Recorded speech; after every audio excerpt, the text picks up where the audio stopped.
Bonjour à tous, bonjour à toutes, bienvenue sur ce premier podcast de la chaîne Unie dans la diversité que nous animons Virginie Delalande et moi-même. Un podcast qui vise à croiser les regards sur les différentes formes et les différents sujets de la diversité. Nous avons aujourd'hui le très très grand plaisir d'accueillir et de vous présenter Laura Driocourt et Doug Mintra de Projet Adelphité.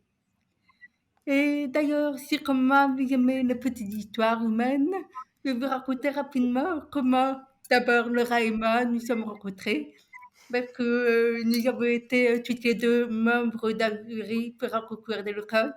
Et ensuite, nous avons fait la même formation pour écrire des posts LinkedIn au top. Maintenant, Dagmine, tu es une associée de Laura et tu es, je crois, comme nous toutes, très bavarde et passionnée. Et c'est d'ailleurs pour ça que nous avons eu envie de faire ce podcast avec vous, parce que vous avez énormément de choses à partager avec nous. Donc, mesdames, Laura et Dagmine, vous propose de vous présenter toutes les deux et surtout de partager avec nous la place que la diversité a dans votre vie. Donc, Laura, je te propose de commencer. Merci beaucoup Aurélie et Virginie pour nous accueillir dans ce podcast. On est super contente d'être là. Je suis Laura Driancourt, je suis CEO et cofondatrice de Projet Adelphité, donc une agence de conseil et stratégie en diversité et inclusion. Avant ça, moi j'étais avocate et ça fait un peu plus de 9 ans que j'ai commencé à me renseigner sur les sujets de discrimination et d'égalité. Et puis au bout d'un moment, je me suis rendu compte que c'était vraiment plus aligné et aussi dans les liens avec la diversité. Donc déjà, je suis une femme et également, je fais partie de la communauté LGBTQIA+, en tant que femme bisexuelle. Justement, avec les lectures que j'ai faites, je me suis rendu compte que j'étais absolument pas hétéro. Et du coup, ça m'a encore engagée un peu plus, que ça m'énervait à chaque fois que les gens me disent « T'as un copain ?» En fait, je peux aussi avoir une copine potentiellement. Les gens sont pas automatiquement hétéros. Et donc ça, c'est ce qui revient souvent. J'ai eu la chance de pas vivre de discrimination frontale liée à mon orientation sexuelle. Mais dans ma famille, c'est pas toujours évident. Mes parents, ça s'est très bien passé. Mais le reste de la famille, on sent qu'il y a un petit sujet là-dessus. Voilà pour moi. Merci. Et toi, Dagmine? Je suis cofondatrice et CEO de Projet Adelphité. J'étais très tôt sensibilisée au racisme et au sexisme. Et j'ai eu à nouveau une vague, on va dire, de haine due à la période Covid, où on m'a rappelé constamment que j'étais asiatique et que j'étais pas la bienvenue ici. Tout comme Laura, je travaille sur ces sujets depuis plusieurs années. Merci beaucoup à toutes les deux pour cette présentation individuelle déjà riche de partage. Alors, on avait avec Virginie une petite question. Adelphité, quelle est la signification d'Adelphité? Et si vous pouviez repréciser l'objectif de projet Adelphité? Bien sûr, Adelphité vient du grec adelphos, qui veut dire né de même parent. Donc Adelphité, c'est la réunion entre sororité et fraternité. Le projet Adelphité est né en 2020. C'était alors une plateforme d'ateliers en ligne pour particuliers. Donc articulé en fait comme un groupe de parole d'une dizaine de personnes, l'atelier traitait des discriminations que rencontrent les femmes et minorités au quotidien. C'est devenu une agence de conseil en 2021 et nous accompagnons désormais les entreprises dans leur culture d'entreprise, leur processus RH ou encore leurs projets, car le manque de diversité dans les équipes entraîne des angles morts dans les produits et les services. Merci beaucoup. J'aimerais bien savoir, si tu veux bien, si vous avez quelques chiffres à nous proposer pour justement illustrer l'importance en fait de continuer à travailler encore sur les sujets de diversité et aussi d'apporter en fait des démarches très pragmatiques. Parce que j'ai quand même l'impression qu'aujourd'hui, sur la théorie, tout le monde est plus ou moins d'accord. Bien sûr, il faut de la diversité, bien sûr, c'est une force, etc. Mais concrètement, on se rend bien compte, quand on est concerné, à quel point c'est compliqué. Donc, est-ce que vous avez des chiffres, en fait, pour illustrer ça? Totalement. Sur la question du genre, 27% des jeunes femmes déclarent avoir déjà subi une discrimination ou un harcèlement discriminatoire. Donc le harcèlement discriminatoire, c'est assez large, c'est lorsque ça porte sur un des critères de discrimination et que ça crée une atteinte à la dignité de la personne ou ça dégrade son environnement de travail. Donc c'est assez large et c'est vraiment lié au ressenti de la personne. Donc Voilà, et 27%, on sait très bien qu'il y a plein de gens qui minimisent, donc c'est le chiffre le plus bas qu'on peut estimer. Les femmes, elles représentent 42% des cadres. Ça a énormément augmenté depuis quelques décennies, et tant mieux. Par contre, elles ne représentent que 23% des postes de direction. Il y a encore ce biais, ce stéréotype comme quoi les femmes, elles sont pas aptes à mener les entreprises. Et pourtant, lorsque les équipes dirigeantes sont paritaires, il y a une probabilité de surperformance financière qui s'élève à 25%. Donc ça prouve que quand il y a des femmes au top management, c'est bon aussi pour l'économie, même si c'est frustrant de se dire il faut donner des arguments économiques pour ça. Seulement 16% des équipes fondatrices d'entreprises ou de start-up sont mixtes. Et c'est encore très compliqué quand on est une femme fondatrice de lever des fonds, puisque les fondatrices lèvent 4 fois moins de fonds que leurs homologues masculins. Voilà. Donc il y a encore beaucoup de travail à faire sur ces sujets. Et après, sur l'orientation sexuelle, on a eu quasiment 1900 actes LGBTQIophobes qui ont été signalés à l'association SOS Homophobie en 2019. C'est un chiffre d'ailleurs qui est en augmentation. Et on a quand même 55% des personnes queer qui ont déjà subi des actes queerphobes au cours de leur vie. Donc ça reste conséquent. Et typiquement, les personnes gays et lesbiennes sont 15% à ne pas faire de coming out au travail, à ne pas avoir dit qu'ils étaient queer. Et pour les personnes bi, ça monte à 40%. Donc il y a vraiment encore beaucoup d'enjeux là-dessus pour faciliter le coming out, puisqu'on ne supposera plus que les gens sont hétéros ou cis. Cis, c'est le fait de se sentir, d'être aligné avec le genre qu'on nous a assigné à la naissance. Donc il y a encore énormément de travail à faire là-dessus. On a des clients, en fait c'est un vrai sujet, ils savent qu'ils ont beaucoup de salariés qui sont encore au placard, et ils se demandent comment on fait pour créer un environnement propice à ce que toutes les personnes se sentent à l'aise et aussi puissent du coup demander les congés spécifiques à un mariage, à la naissance d'un enfant, etc. Voilà. Et je laisse Mine compléter les autres sujets. Merci beaucoup Laura de partager avec nous ces chiffres-là, parce que c'est vrai que quand on les additionne les uns aux autres, on se dit, il y a quand même encore beaucoup de travail de sensibilisation. Et ça. toi, Domine, est-ce qu'il y a des chiffres que Laura aurait éventuellement oubliés qui, toi, te choquent aujourd'hui? Moi, je vais vous parler de l'origine. Il faut savoir que l'origine représente 16% des discriminations en entreprise. Donc, en fait, dans une équipe, souvent, on n'a pas envie d'être l'asiate de service, on n'a pas envie d'être noir de service, ni d'être réduite à notre couleur de peau. Quant au handicap, il faut savoir que le handicap, malheureusement, est en tête des discriminations depuis 6 ans. Plus d'un Français sur 10 sera en situation de handicap. Si on se limite aux personnes d'âge actif, c'est-à-dire les 15-64 ans, 66% des Français sont en emploi. Il y a 37% de personnes en situation de handicap en emploi, selon l'INSEE en 2019. Si 28% de la population est inactive, c'est le cas de 56% des personnes RQTH. Les personnes en situation de handicap sont le plus fréquemment des ouvriers ou des employés à temps partiel. Il y a encore beaucoup trop d'écart entre les personnes valides et les personnes en situation de handicap dans le milieu du travail.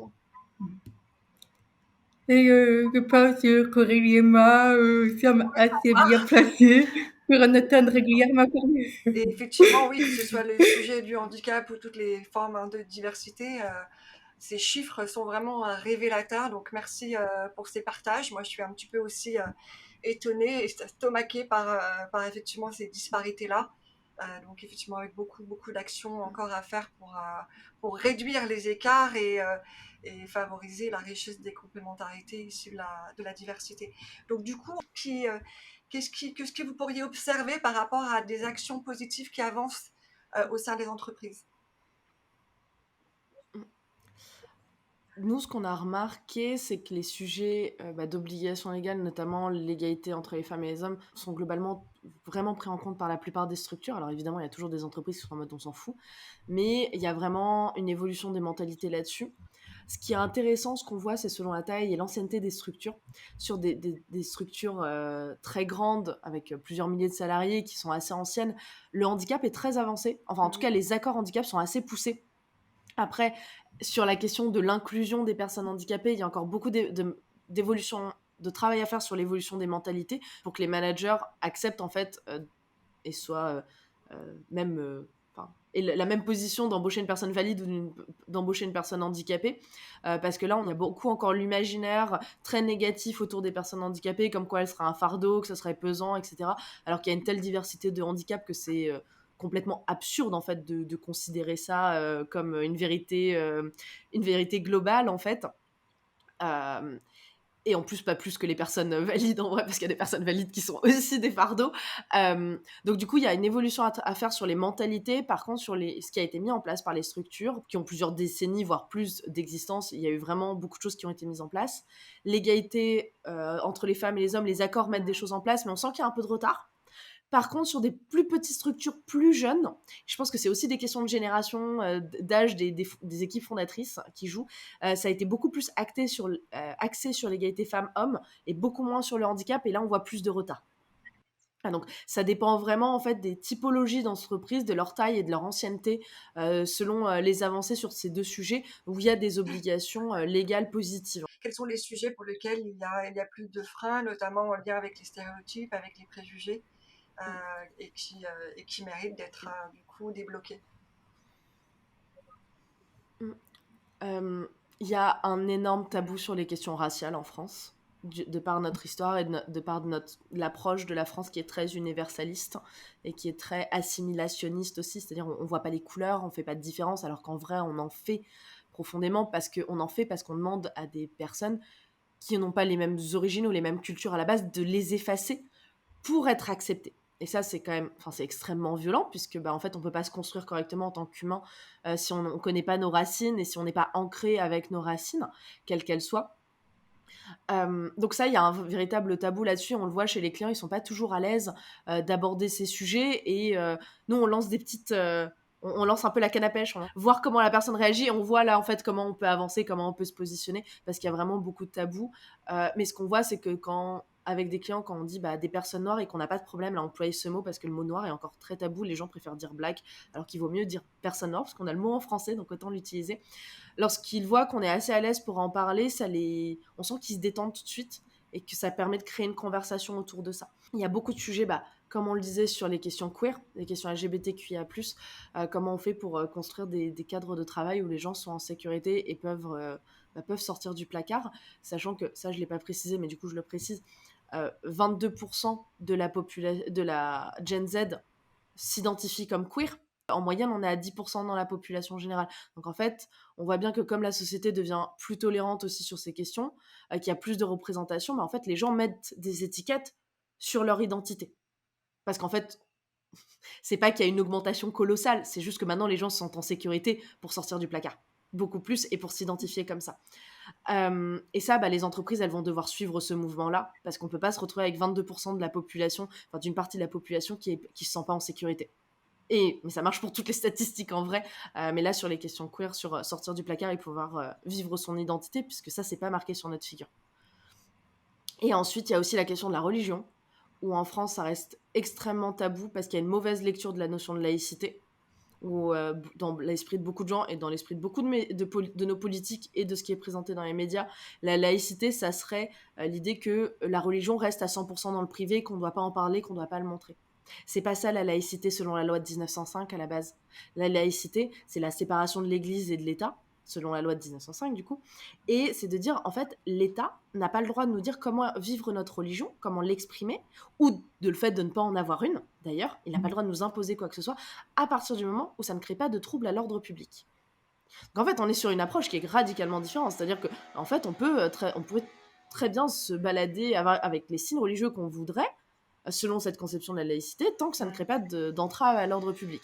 Et ça a été beaucoup déformé depuis 15-20 ans, et c'est un vrai sujet, parce que selon les entreprises dans lesquelles on intervient, notamment des entreprises qui venaient du secteur public, et qui réalisent une mission de service public, on a des vrais enjeux, parce que comment on tâtonne autour de lois qui sont de plus en plus restrictives sur l'expression de la liberté religieuse.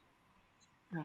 Donc, en fait, c'est les questions de tabou qui rendent encore certains sujets compliqués à traiter et à aborder, parce que c'est plus ou moins médiatisé selon la façon dont c'est médiatisé. En fait, c'est plus ou moins facile pour nous d'arriver et de discuter de ces sujets, ou même pour les entreprises de se sentir à l'aise pour les aborder. Et nous, on essaye de créer un cadre qui permet de les aborder sereinement. Voilà. Et tu as Dagmine, et que tu as identifié d'autres freins que tu souhaiterais rajouter? Le frein principal est que malheureusement les entreprises ne vont pas plus loin que le cadre qu'on leur donne et que c'est dommage de ne pas vouloir explorer un peu plus profondément, on va dire, les questions de diversité et d'inclusion. Pour rentrer un petit peu dans le concret aussi, mais du côté des personnes issues de la diversité, c'est quels conseils on pourrait leur donner quand elles ne se sentent pas en fait en sécurité psychologique? Comment est-ce qu'on peut les aider à être plus à l'aise, à travailler justement sur cet environnement, ou en tout cas à prendre une décision qui leur permette de prendre davantage soin d'elles? C'est une question qui se pose beaucoup à l'heure actuelle pour les jeunes générations qui arrivent sur le marché du travail et qui ont inversé le classique duo offre-demande. Maintenant, il y a plus d'offres finalement que de demandes. Les entreprises doivent maintenant répondre aux exigences des candidats. Et il faut savoir que 57% des 18-34 ans estiment que leur entreprise devrait accroître la diversité et l'inclusion sur le lieu de travail. Donc, pour les personnes qui ne se sentent pas à l'aise dans leur environnement de travail, elles peuvent faire remonter ces problématiques au RH, au manager, et si la boîte est assez grande, au syndicat des employés. Souvent également dans les grandes boîtes maintenant, il y a des départements ou des teams diversité et inclusion qui œuvrent dans ce sens. Donc on peut toujours se référer à ces personnes-là. Maintenant, si personne n'entend, si on est en bas de l'échelle, notre voix compte peu, malheureusement, et on est peu entendu. Dans ces cas, moi, je dirais qu'il faudrait changer d'environnement de travail et trouver une entreprise qui soit un peu plus au fait de la diversité et de l'inclusion et où on puisse vraiment s'épanouir. Parce que le but, c'est que l'entreprise doit respecter l'individu dans son entièreté. Et que les entreprises qui ne font pas ça sont malheureusement amenées à devoir rectifier le tir, même si elles ne le font pas tout de suite, elles le feront bien un jour. En attendant, ça ne sert à rien d'y perdre des plumes, autant partir et trouver autre chose. Je ne sais pas si Laura, tu veux rajouter quelque chose? C'est exactement ça et accessoirement, comme tu disais, soit rectifier le tir, soit en fait, c'est des entreprises, si elles n'arrivent plus à attirer des talents, elles vont finir par disparaître, en fait. C'est la loi du marché aussi, c'est pas capable de s'adapter, bah, tu disparais. Exactement comme disait Mine, c'est terrible de se dire, bah, il faut partir, mais parfois, il le faut parce que la santé mentale, c'est toujours prioritaire. Mais je suis complètement d'accord avec ça. Mais justement, la grosse difficulté de la diversité, c'est qu'on essaye absolument de rentrer dans le moule par peur de déroger. Et en fait, d'une certaine façon, se construit une identité un peu différente de la nôtre et on est en permanence psychologiquement en balance, en fait, à se dire mais que j'ai le droit de dire ça et que, mine de rien, ça peut énormément d'énergie. Enfin, je sais pas vous comment vous le vivez, mais à titre personnel, je me suis dit: «Non mais c'est dingue, je suis épuisée». Et je suis épuisée parce qu'évidemment, dans mon cas, avec la surdité, j'étais obligée de compenser au fait, le fait que je reprends aller dans mes beaux jours 70% de ce que vous me dites. Et le reste, en fait, je suis obligée de deviner avec la suppléance mentale, c'est-à-dire en fait le cerveau qui va le chercher, la logique, et qui va imaginer les mots qui viendraient boucher les trous, qui seraient le plus cohérent en fait par rapport au contexte. Et puis quand il y a des doutes, il y a tout le non-verbal qui va venir confirmer ou affirmer ce que le cerveau a cru comprendre. Et quand on additionne les deux, en fait, à la fin de la journée, j'étais crevée, épuisée. Ouais, mais c'est pas surprenant parce que tu demandes beaucoup de plasticité à ton cerveau et beaucoup d'adaptation. Oui.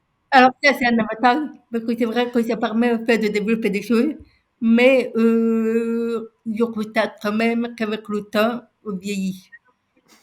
Et Oui. mine de rien, l'une des conséquences du vieillissement fait que on a un peu moins d'énergie au fil des années. Mm, Et c'est là où à un moment donné, on est renvoyé à cette problématique-là.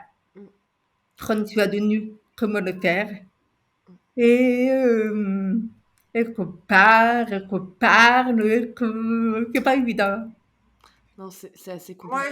Moi, en même temps, je me dis juste que je suis profondément convaincue que si nous, à titre individuel, on est sur nous-mêmes ce cheminement d'acceptation de notre propre différence et donc de notre propre diversité, Alors derrière, même si effectivement le contexte extérieur est difficile et pas mature et effectivement qui nous renvoie dans les stéréotypes, dans les fameuses cases, les fameux moules sur lesquels on ne veut pas rentrer, je pense que mine de rien, c'est à partir du moment où nous on a déjà cette acceptation, ce cheminement, cette prise de conscience que on va regarder cette propre diversité qui est la nôtre, dans toute sa singularité, avec les forces, les faiblesses, etc.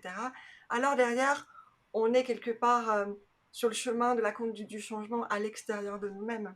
Et donc souvent, ce qui se passe dans les entreprises aussi, c'est que on a des collaborateurs et des managers, des salariés qui effectivement sont eux-mêmes dans cette problématique d'acceptation vis-à-vis d'eux-mêmes, avant même que l'entreprise soit dans effectivement ce regard posé.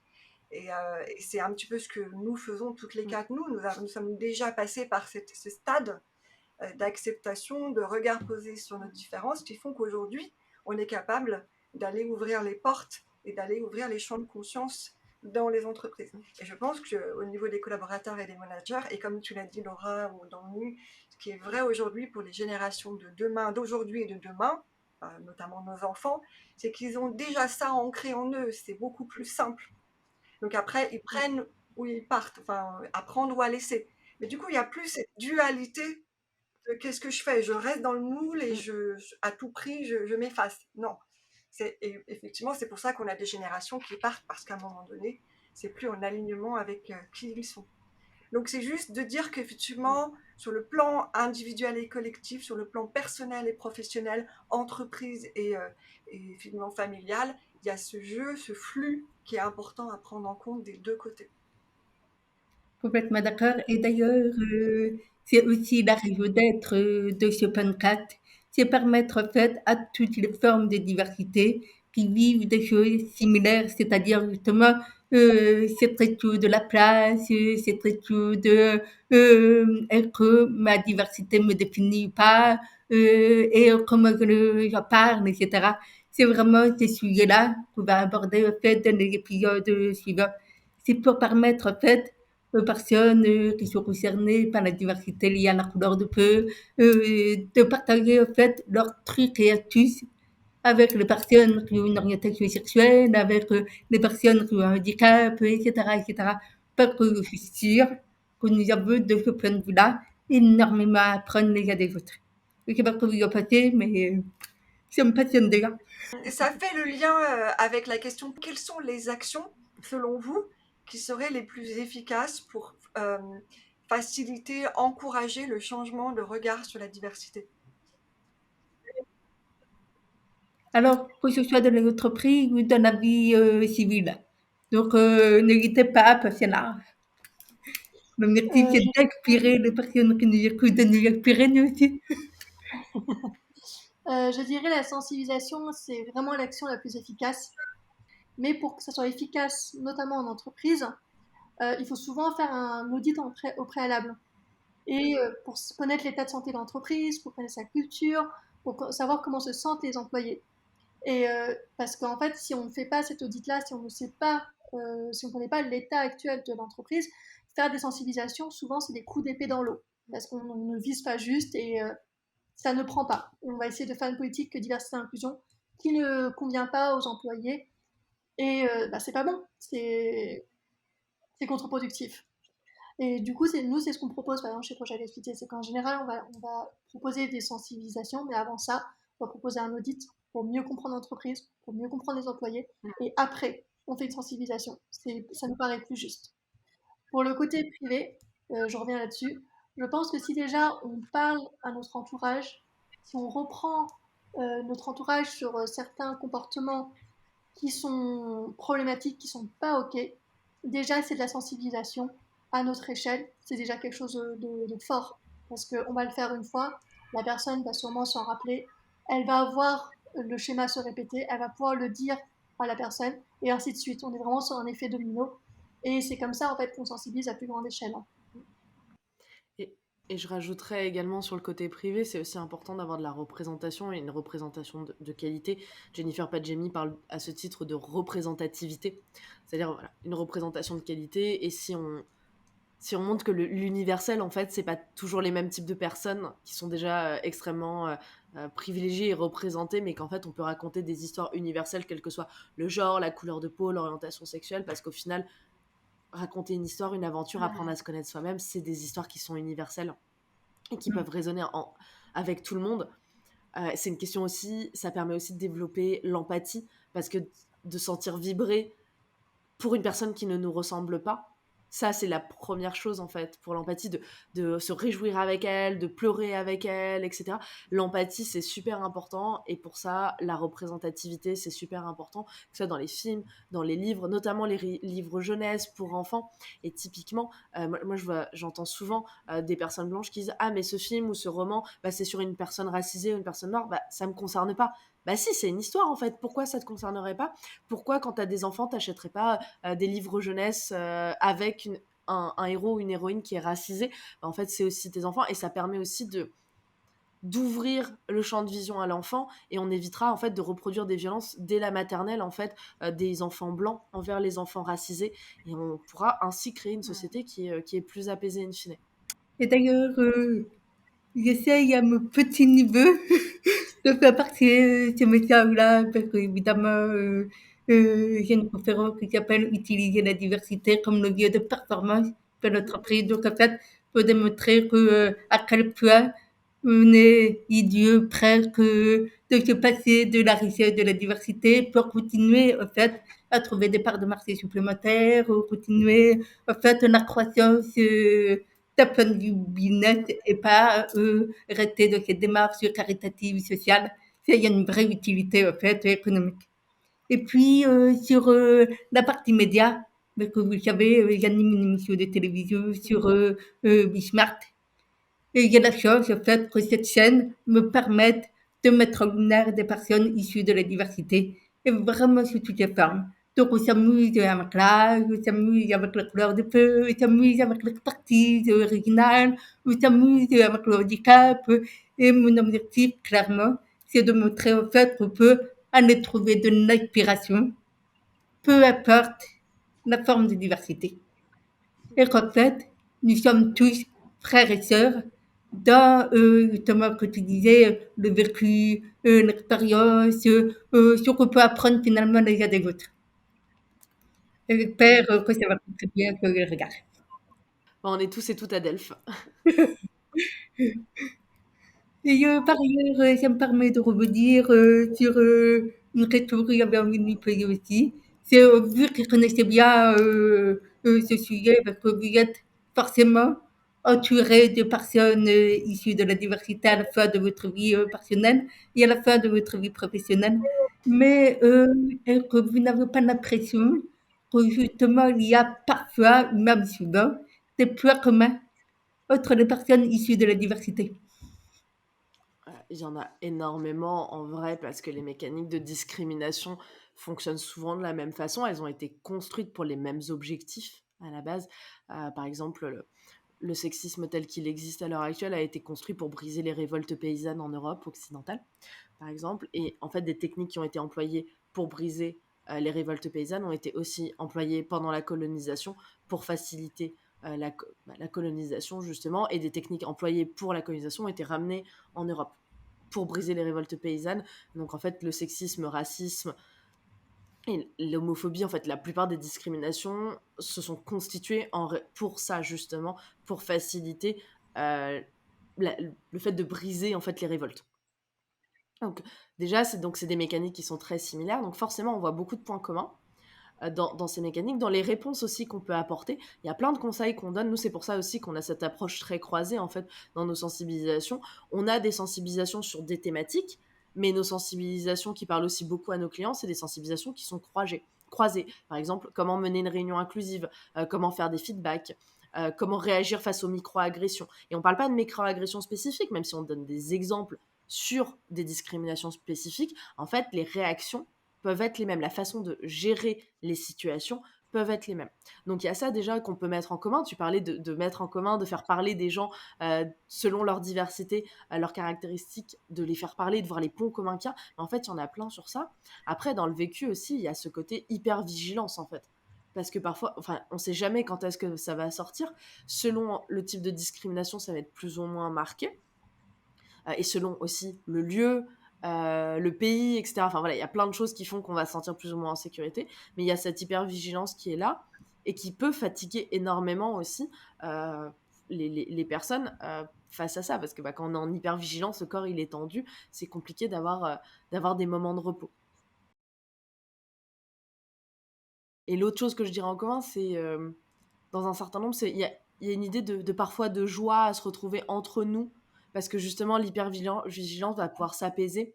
Je pense que c'est aussi super important de savoir se retrouver entre personnes de sa communauté ou qui partagent des caractéristiques similaires, pas seulement pour réfléchir à comment lutter contre les discriminations, mais aussi partager de la joie. Enfin, vendredi, j'étais à la journée diversité inclusion de Disney, et en fin de journée, on avait un atelier de voguing.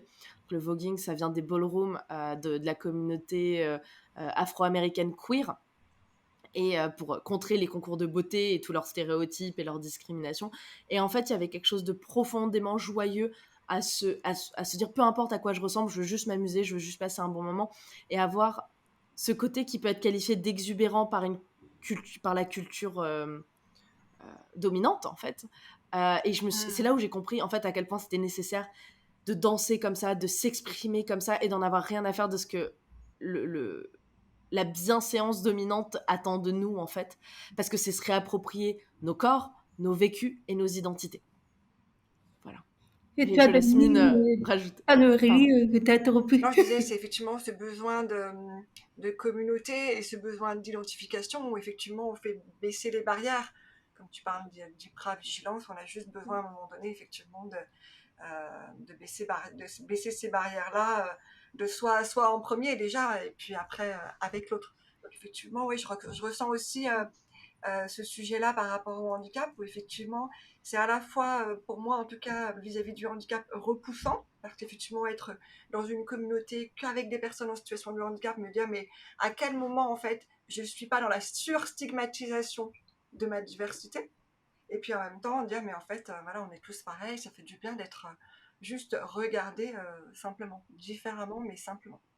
Après, il y avait juste aussi ce parallèle de dire, mais finalement, dans notre diversité, c'est aussi, pour moi, dans le monde de demain, de dire qu'en fait, on est tous différents. Il y a 25 critères de diversité, mais en fait, il y en a bien plus, puisqu'en fait, on pense différemment, on parle différemment, on fonctionne différemment, on travaille différemment, etc., etc.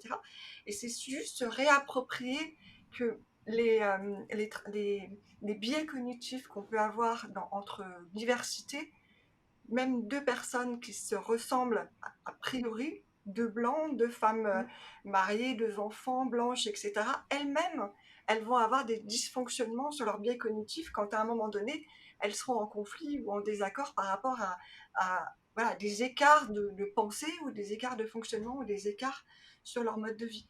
Et c'est juste que, du coup, c'est comment accompagner l'exemple de ce qu'on traverse dans la diversité, nous, par rapport aux stigmatisations, vers un monde où du coup, on a pris conscience qu'en fait, qu'on soit blanc, noir, etc., on est tous différents. Point. Et tu as Dagmine? C'est vrai qu'en tant que minorité, au quotidien, on a une suradaptation à faire. Par exemple, je prends mon exemple. Quand je vais au fin fond de la France, en campagne, où il y a très peu de diversité ethnique, je vais forcer sur mon français à l'oral pour paraître encore plus française que je le suis, sachant que je suis née en France, que je suis française. Mais c'est vraiment pour faire tomber les barrières de non, non, non, s'il vous plaît, acceptez-moi, je ne suis pas différente. Donc il y a cette volonté de suradaptation qui fait que, en effet, se retrouver dans des safe space, donc en communauté, ça fait du bien parce qu'on peut parler tranquillement, on a des références communes, euh, on peut rigoler, et au-delà, comme disait Laura, de juste chercher des moyens de lutte, c'est juste se retrouver entre nous et avoir ce côté cocooning où on n'est pas en train de surperformer, on n'est pas en train de se suradapter et de chercher à tout prix à plaire à quelqu'un, et on est juste nous. Donc là-dessus, je vous rejoins vraiment, c'est qu'il y a cette volonté de se réapproprier son identité, cette volonté de se retrouver et de enfin exprimer qui on est lorsqu'on est en communauté. Donc pour ça, c'est vraiment important, et je pense que c'est le point commun entre toutes les personnes issues de la diversité. Elles ont besoin d'un safe space pour pouvoir être elles, parce que dans la société actuelle, qui est quand même assez violente envers les minorités, elles ne peuvent pas se retrouver. Ah, génial, merci. Ce que j'avais envie de rajouter peut-être, c'est aussi une qualité d'observation. Parce que justement, comme on a cette notion de il faut rentrer dans le moule, en fait, on observe énormément notre environnement pour se dire, bon alors quels sont les codes qu'on ne fait pas naturellement que les gens attendent de nous. Je trouve intéressant aussi cette manière de fonctionner parce que finalement, dès qu'on est dans des relations d'interaction avec les gens, etc., ça peut devenir derrière une chose. Parce qu'en fait, on est adaptable. Quelle que soit la personne en face de nous, on va très vite en fait adopter les codes ou au contraire, on peut aussi peut-être se positionner en rebelle, mais il n'y a pas l'impression que ce soit forcément le cas de la majorité. Et puis peut-être aussi cette recherche de rôle modèle. À un moment donné, surtout si on a une forme de diversité, qu'on vit à l'adolescence, au début de la vie d'adulte, où on se dit, bon, en fait, quel est le choix de mes possibles? Vous êtes d'accord avec ça Totalement d'accord. Complètement. Totalement d'accord. Le rôle modèle est très important, encore plus quand on est issu d'une minorité. Quand on grandit, on a besoin de se forger, on se cherche, on ne sait pas qui on est. Et lorsque on est abreuvé des mêmes stéréotypes ou des mêmes profils standardisés, que ce soit dans le cinéma, les médias, dans les livres, dans tout, finalement, on ne se retrouve pas et on grandit, et on se met encore là à se demander qui on est, qu'est-ce qu'on fait, qu'est-ce qui se passe.